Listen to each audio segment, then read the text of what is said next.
says tech stocks could surge another 15% this year, and in this video we're breaking down exactly why he believes that and what it means for investors right now. First, I'm going to play you the clip from his interview, then I'll break it all down and give you my honest reaction to what he said, and after that, I'll walk you through two great tech stocks to buy right now based on everything we're seeing. Let's hear what Dan Ives has to say. We couldn't let the biggest week for tech earnings pass without checking in with one of the biggest bulls on Wall Street. Dan Ives joins us now. He's managing director and senior equity research analyst at Wedbush Securities. Dan, always great to have you on. Always great to be here. So, Dan, you said this quarter was a prove-it moment for AI. What specifically did it prove to you? It proved that the monetization is just starting in terms of the AI revolution. I mean, if you look at the cloud growth numbers, Amazon, Google, Microsoft, I think that was as robust as we've ever seen relative to expectations. I think when you look especially at Microsoft, that shows from the enterprise in terms of what adoption looks like. And then cherry on top of the sundae is Apple, where, you know, New York City cab driver was bearish on Apple. And now look at that quarter. Look at the growth next quarter. So I think when you put it all together, bulls go into the weekend very happy. The bears, they'll be in hibernation mode in their caves, looking for some bad news over the weekend. If it's early innings for the AI trade, what is it for the stocks, though? Because obviously stocks are forward-looking. Are we earlier or are we later than that? I mean, it's year 3 of an 8 to 10 year build out in terms of AI revolution. So I get that we're going through some bifurcation in terms of some of the stocks, but the reality is that we believe tech stocks are up another 12, 15% rest of the year.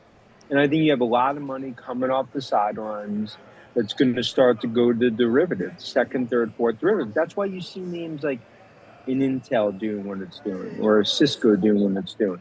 I think you're going to continue to see this play out over the coming months. But to your point, there has been this bifurcation. Even within the Mag 7, we have Tesla, Microsoft, Meta actually all lower year to date. So if the AI trade just got reconfirmed, where does new money go today? Yeah, but to that point, you also need to see monetization. Like if you look at Tesla, they're just building out their physical AI strategy when it comes to autonomous, robotics, and obviously cybercab. You look at Apple, just starting the AI strategy in terms of, you know, go at WWDC. And obviously, I think that's going to be a golden era for them. But you want to put money in Google, in Microsoft. I believe Meta is way oversold here. And of course, Nvidia, this is all just leading up to what's going to be just a robust quarter for Nvidia. And I continue to think that's a $6 trillion market cap, 2027. Outside of the Mag 7, what stocks should definitely be in an everyday investor's portfolio at this point? I think it's derivatives of chips, right? I mean, we talk about from AMD to Micron, from a software perspective, we talk about Palantir, Snowflake, Salesforce. I think ServiceNow way oversold in terms of what we saw last week. But then it's about the derivatives, right? In terms of energy, the GE Vernovas, the Irons. I think you're just starting to see what to me are going to be the sort of second, third, fourth derivatives of the AI revolution playing out. Where could investors get hurt chasing this, though? I think investors could get hurt trying to understand where there's fraud. Just because a company says that they're doing AI doesn't mean that they're an AI company, right? So I think it's separating out what the demand, what the monetization looks like, and who are going to be the winners, especially when it comes to infrastructure, software. Look, and I think, and we have our Ives Power of 30, research that we put out. To me, it's about derivatives that are going to continue to play out across software, across infrastructure, across power. But that's also why I believe, like me and you've talked about, we talk about NASDAQ 25,000. We're going to be talking about NASDAQ 30,000 in the next 12 to 18 months. When you were last on in March, though, when oil was in the 80s, you said if this war goes into late April, May, into the summer, it could start to dent some growth. So now with oil above 100, is that risk starting to show up? I mean, it certainly doesn't look it, as I see the S&P 500, at well over now 7,200 right now. But when does that risk start showing up? Have you moved your timeline out? Well, for me, it was being in Asia for 2 weeks. I mean, we didn't see any really major supply issues. And I actually think it extends out further. I mean, you'd have to see this go into June, July to really make a dent from a supply perspective. And I also think investors are kind of gaming out, being like a ceasefire ultimately will lead to some resolution. The long curve when it comes to oil is still, I think, called sub 80, sub $90. And then you look at the tech, the AI revolution, the spending you cannot deny. And I think that's the one thing from this week. It's about the monetization, the validation of the thesis. What's the one thing that could break the AI trade over the next 6 to 12 months? The power shortage. It's that local communities vote down data centers. They don't want to see their electricity bills go up. There's a lot of, whether it's a real estate worries or, things on the local side. I think those are probably some of the biggest risks. Because right now, when it comes to AI, you need data centers. So that's why a lot of times we always talk when we were in DC, and there'll be politicians that we meet with, and they'll say, well, we don't want a data center in our state or in our municipality. The reality is the data centers are the hearts and lungs of the AI revolution. Okay. All right. What name looks closest to fully valued right now, Dan? Look, I think some would say Intel, in terms of that. But look, I still believe it's like when you see that second, third derivative, that's one. I don't think you could say it's fully valued. You got to see if they're able to continue to execute, how they ultimately, what I believe, become a bigger player in the sort of second, third derivative trades on chips. I mean, look, in terms of Musk and TerraFab and obviously looking at Intel. So it just speaks to my view. You can't just look at these stocks and say they're expensive. You can't just say SanDisk is expensive because of historical. Because you're in a memory super cycle. So if a retail investor is buying an AI stock today, are they early, are they late, or are they right on time? I'd say it's third inning, 2 outs in terms of the game. But obviously it depends where. Because look, software is still, I think obviously software has still been pretty way oversold relative to what we've seen. So I think software is going to be a huge derivative trade as it plays out. Okay, before we get to this or that, Dan, we have some audience questions, and we're going to have to do those rapid fire as well because I want to make sure we hit all of them. So let's do these quickly. And a total side note too, us coordinating, I think is very interesting. I knew I had to wear color, but we did hit the nail on the head there. Dan, does Alphabet have more room to run? How much? More room to run. I mean, I think it could have 30, 40% upside from here as the cloud and the advertising strategy plays out. Gemini, we are not done with this. I mean, I think we're still early days. Single best way to play AI. Give me one name. Godfather of AI, Nvidia. Who has the best AI strategy? Right now, it's Google, relative to what they've done on the consumer side, on Gemini, CapEx. I think they're firing on all cylinders. Okay, we have another question saying, give me 3 undervalued mid-cap tech stocks. I'd say Pegasystems, which I view as actually a derivative sort of AI name. I think on security, I look at a name like Fortinet is one that kind of sticks out a bit. And then, I continue to think in cybersecurity, I think some of these names have been oversold, like names like Tenable, Varonis would be examples. Is Palantir still a buy here? It's in my opinion, going to $1 trillion next 2 or 3 years. Look, Palantir is in software as to what Nvidia is to chips, as to what Jalen Brunson is to the Knicks. There's a question about Tesla. When do investors see returns? I think by the summer into the fall is where you start to see this turn as robotaxi scale. It's my view, like I think SpaceX's the IPO is going to be a positive event for Tesla ultimately, and the physical AI strategy plays out going into the rest of this year in 2027. Okay, and then a rapid fire way to answer, how do you navigate volatility in software stocks? Haters hate, right? So you have to understand who the winners are and what's oversold. ServiceNow oversold, Salesforce oversold. I think Workday, you could argue, oversold. So I think you have to navigate, and it's my view too, Oracle, that's a potential double in the next 12 to 18 months. And final audience question, SoundHound AI, is it a sleeper stock or is it hype? No, I think it's a real strategy. They just have to execute. It's not hype, but they have to execute on the strategy. Would you be a buyer here? Oh, look, that's a longer term buy, and we're still very positive on it.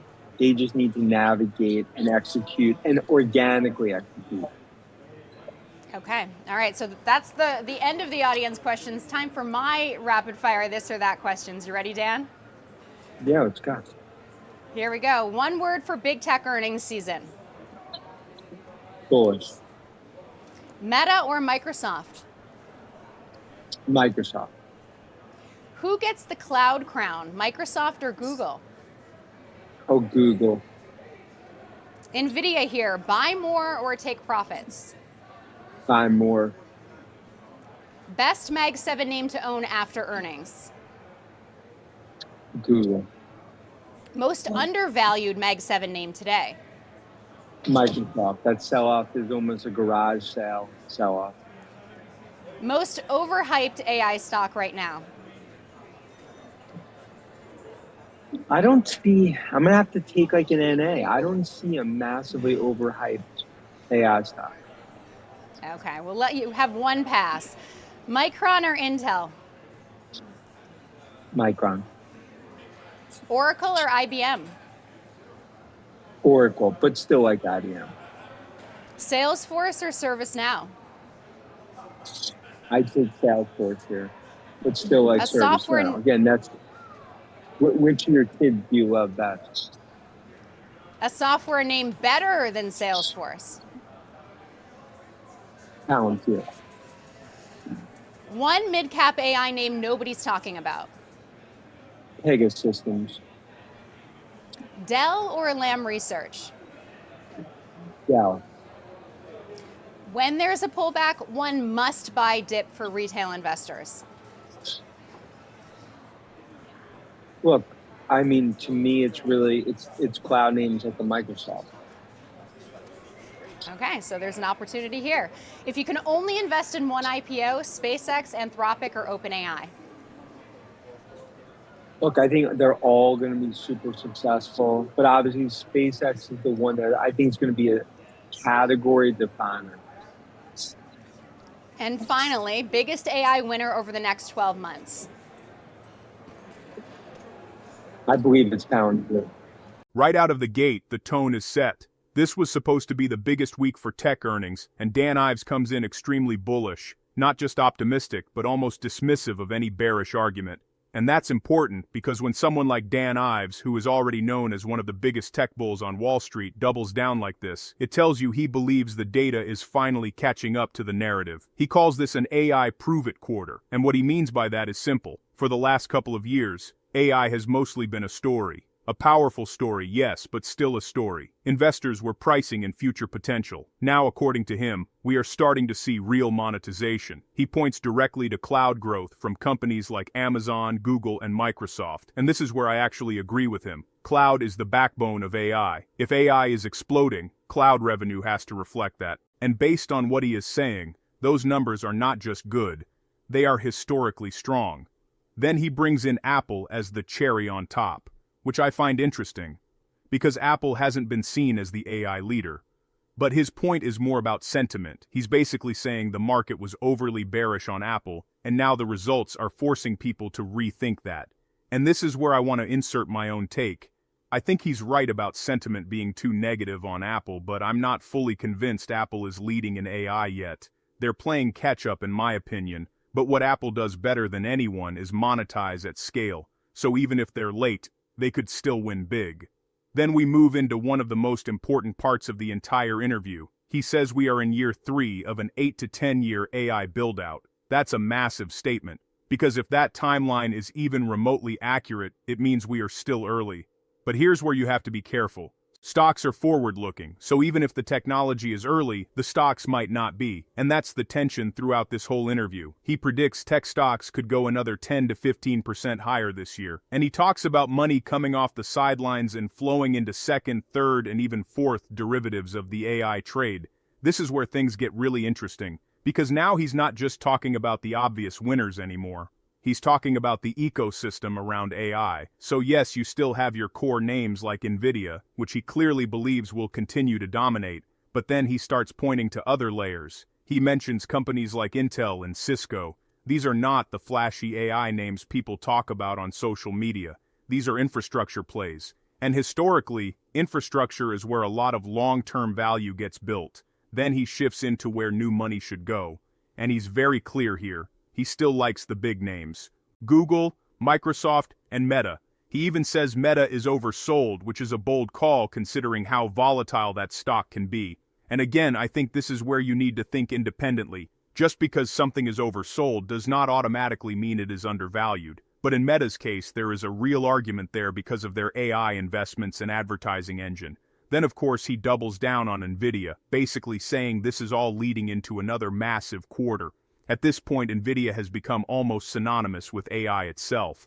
But then he expands the conversation beyond the so-called Magnificent Seven, and this might actually be the most valuable part of the entire interview for everyday investors. He starts naming second-tier and mid-cap plays, companies like AMD, Micron Technology, Palantir, Snowflake, Salesforce, and ServiceNow. And what he's really saying here is that the next phase of the AI trade is going to be broader.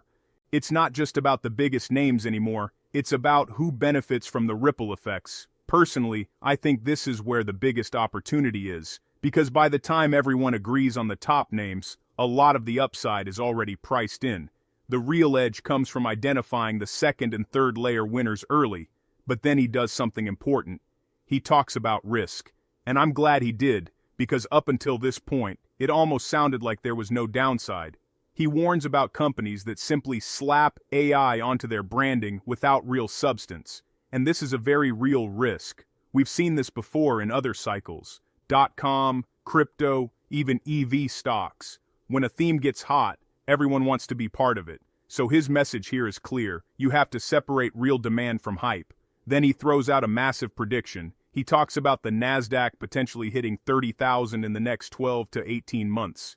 Now let's be honest. That's an aggressive call. It's not impossible, but it assumes that everything continues to go right. Strong earnings, continued AI adoption, no major macro shocks. Speaking of macro, they bring up oil prices and geopolitical risk. And interestingly, he downplays it. He basically says the market is looking past it for now and betting on eventual resolution. I'm a bit more cautious here. Energy shocks have a way of creeping into the economy when people least expect it. So I wouldn't ignore that risk completely. Then we get to what could actually break the AI trade. And his answer is surprisingly grounded. Power. He talks about data centers and the massive energy demands they require. And this is something a lot of people overlook. AI is not just software, it's physical infrastructure. It needs electricity, land, and community approval. If local governments push back against data center expansion, that could slow everything down. And honestly, this might be one of the most underrated risks in the entire AI narrative right now. Then toward the end, things speed up with audience questions, but there are still some key insights. He says Alphabet could have 30 to 40% upside. That's a huge call. He also says Google has the best AI strategy right now, largely because of its consumer reach and products like Gemini. He remains extremely bullish on Palantir, even suggesting it could reach $1 trillion valuation. That's a bold statement, and one that I think depends heavily on execution. He also touches on Tesla, saying returns could come as robotaxis scale. Again, this is very forward-looking. Tesla is almost always priced on the future, not the present. And then one of the more practical takeaways comes in his comments on software. He repeatedly says software names are oversold. Companies like ServiceNow, Salesforce, and even Oracle. This is where I think investors should really pay attention, because software has lagged behind the hardware side of AI, and if that rotation happens, it could be a major opportunity. Finally, his overall message is clear. We are still early in the AI revolution, but not all stocks are early. The winners will be those who can actually execute and capture real demand. And if I had to sum up my own takeaway from this entire interview, it would be this. The AI story is real, the money is starting to show up, but the easy gains might already be behind us in the obvious names. From here, it becomes a game of precision, picking the right companies, at the right time, in the right layer of the ecosystem. Because in a gold rush, not everyone gets rich digging for gold. Sometimes the real winners are the ones selling the tools. Now let's break down two of the most powerful tech stocks that could define the next wave of the artificial intelligence revolution and why early investors are quietly positioning themselves before the rest of the market realizes what is actually happening under the surface. Let's start with the first company, CoreWeave, ticker CRWV. Now, if you are hearing this name and thinking it is just another tech stock trying to ride the AI narrative, you are missing the real story. CoreWeave is not trying to build consumer apps. It is not competing for attention on the surface level of AI. It is building something far more important. Infrastructure, specifically high-performance computing infrastructure designed for artificial intelligence workloads. At its core, CoreWeave is a specialized cloud computing company that provides access to powerful GPU-based computing resources. These are the exact chips and systems required to train and run advanced AI models at scale. And here is the key point most investors underestimate. AI is not limited by ideas. It is limited by compute. There is an exploding demand for GPU power across industries, from enterprise software companies to research labs to large-scale AI developers. Everyone is trying to train larger models, run faster inference, and deploy AI systems at scale, but the supply of high-end compute is not growing fast enough to keep up. That imbalance is where CoreWeave sits, and that is why its growth profile has been so aggressive. The company has been scaling rapidly by signing long-term contracts with customers who need guaranteed access to GPU infrastructure. This is not a one-off usage business model. It is recurring demand driven by long-term AI adoption, and recurring demand is what transforms infrastructure companies into long-term compounders. What makes CoreWeave even more interesting is its positioning in the cloud ecosystem. Traditional cloud providers were built for general computing workloads, storage, websites, enterprise applications.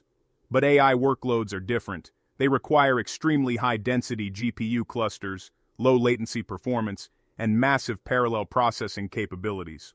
CoreWeave has built its entire model around that specific demand, and that specialization gives it an advantage in a market where flexibility is becoming more important than scale alone, because right now, companies are not just looking for cloud storage, they are looking for compute efficiency. They want faster training cycles, lower costs per model, and scalable infrastructure that can grow with their AI ambitions. CoreWeave is positioning itself directly inside that demand curve, and this is why investors are paying attention. Because when infrastructure demand accelerates, the companies closest to the bottleneck tend to benefit first. But there is something even deeper happening here. We are entering a phase where AI is no longer just about software innovation, it is about industrial-scale computing. And industrial-scale computing requires physical infrastructure, energy consumption, and massive GPU deployment. CoreWeave is effectively becoming part of that industrial backbone. Now I want to pause here for a second because this is where a lot of investors get emotionally pulled into narratives. When a stock is growing this fast and tied to a major trend like AI,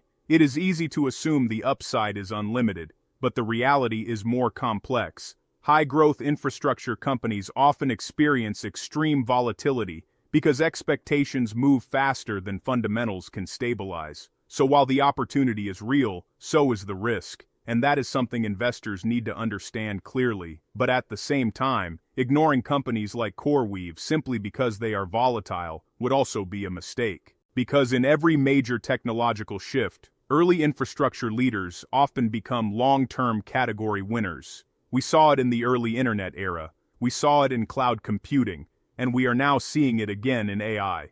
CoreWeave is trying to position itself inside that same pattern.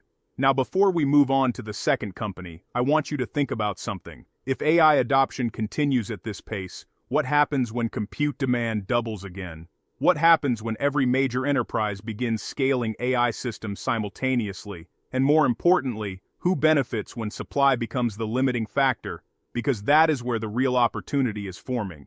If this resonates with you, you're exactly who this channel is for. Please hit the like button, share the video, and leave your thoughts in the comments.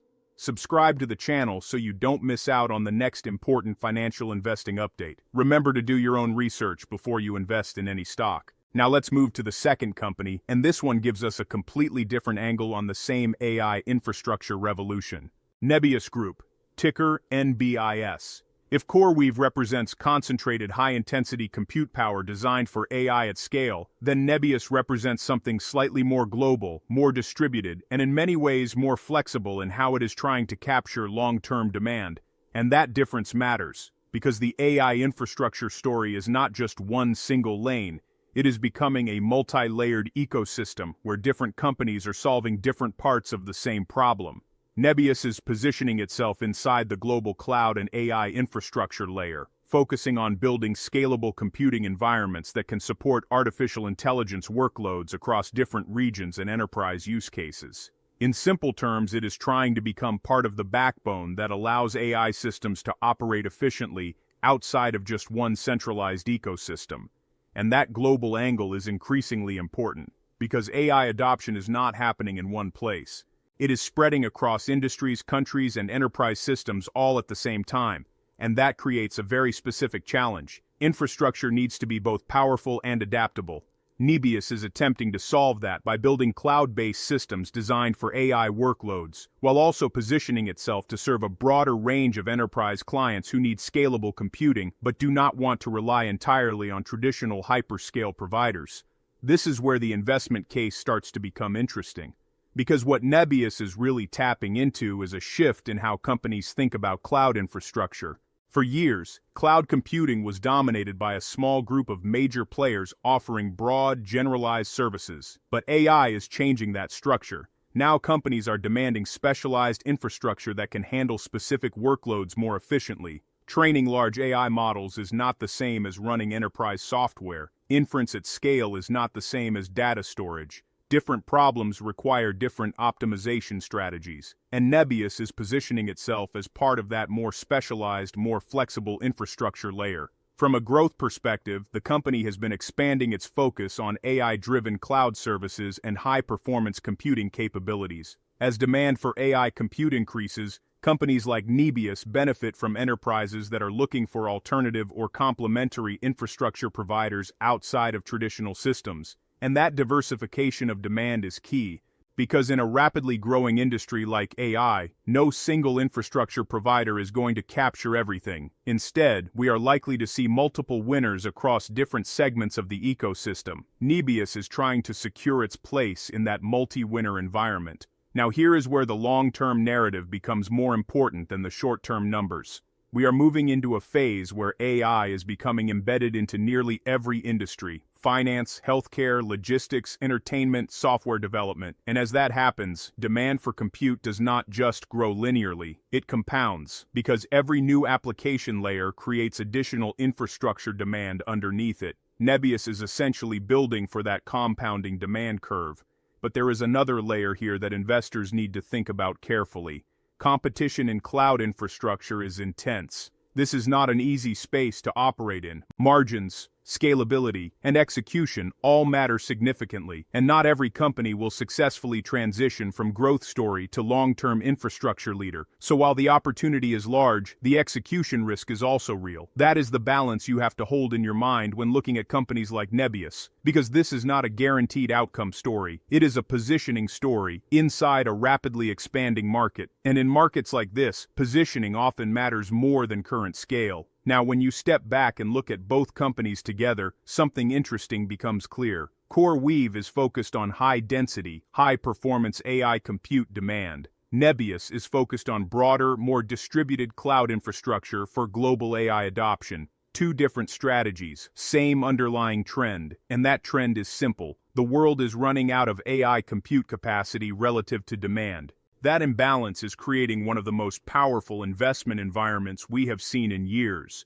Because when demand outpaces supply, infrastructure becomes the most valuable layer in the entire system. And that is exactly what both of these companies are trying to capture. Now, I want to bring this back to something practical for investors watching this. A lot of people will look at AI stocks and focus only on the most obvious names. But history shows us that the biggest opportunities often come from the layers underneath the obvious winners. Not always the application layer, but the infrastructure layer that makes everything else possible. CoreWeave and Nebius sit directly inside that layer, and whether they become long-term winners or not will depend on execution, scale, and how well they adapt to an evolving AI landscape. But the opportunity set is undeniably large. Now, before we close out, I want to make this actionable. If you are thinking about AI investing, the key question is not just which company is growing fastest today. The real question is which companies are positioned at the center of long-term demand bottlenecks. Because bottlenecks are where pricing power and long-term returns are created, and right now, compute is one of the biggest bottlenecks in the entire global economy. This video is brought to you by Value Stocks Investing Master Course. If you're looking to grow your wealth by investing in solid, undervalued stocks but not sure where to start, I created the Value Stocks Investing Master Course to teach you how to identify great companies, make smart investment decisions, and build a portfolio that lasts. Click the link in the description and pinned comments to get the course today and take control of your financial future.